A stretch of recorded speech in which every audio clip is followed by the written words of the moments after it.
Hello everyone, and then welcome to this course on natural language processing.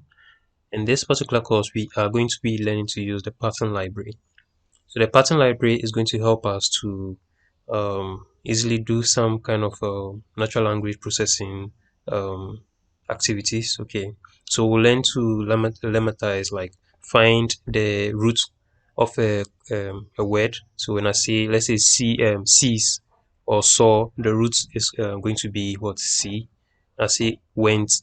Okay, the root is going to be what? Go. Okay, so we'll also do some spell correction, and then we'll also do um to pluralize something. So you make something that is singular plural, and then you also make so, and then we also singularize. So something that is plural, you make it single. Okay.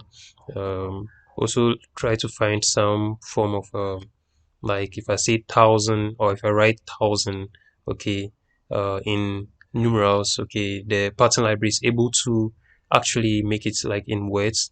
And then we can also say, let's say a bunch of bananas. So let's say thousand bananas. Okay, so it would pronounce what thousands of bananas or banana or something.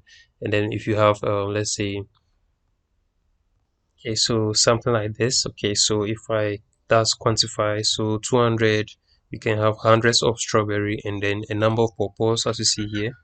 And then we can quantify, so let's say if I have pear and then the amount is 1200, thousands of what pears. Okay, in that order, so we can have millions of guava as we see here.